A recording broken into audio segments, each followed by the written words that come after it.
The internet gives us amazing new vistas of information, but it also opens the door to amazing darkness. I mean, one can figure out and search about your medical problem, about how to cook a turkey, about all kinds of things, but you can also go online and satisfy different sexual curiosities and sexual perversions.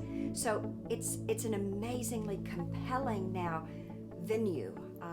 The field is ripe for people who are looking for information in the dark side, and unfortunately there's all kinds of information to be had.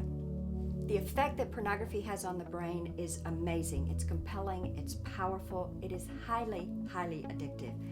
We are so fearfully and wonderfully made, and God made our brains that there are different kinds of neurotransmitters, neurochemicals that are congregated and are flowing through the pleasure center of the brain. Things like serotonin, a feel-good neurotransmitter, especially dopamine. Dopamine is a huge, huge player in addictive responses. Things like endorphins, the body's natural painkillers. Oxytocin, that's what's released at skin-to-skin contact. All of these kinds of different neurochemical, neurotransmitter entities are being released around just sexual thought, not specifically even sexual activity is required, but just sexual thought. So think about that. Just the looking at pornography, just looking at it, and the lust that's arousing is firing on every single neurochemical transmitter that we know about that's pleasurable. Pornography is a one-stop shop for everything neurochemically that feels good.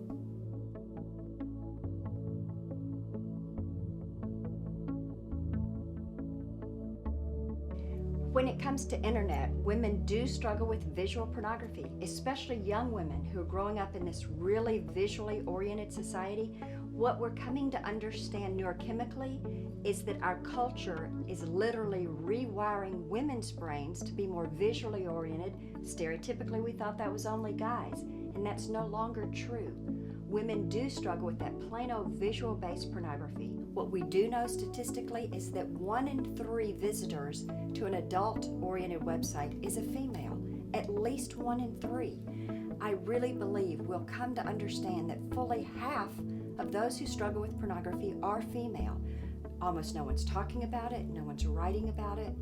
Women themselves especially feel enormous shame around their sinful sexual behavior, around their own struggle with pornography.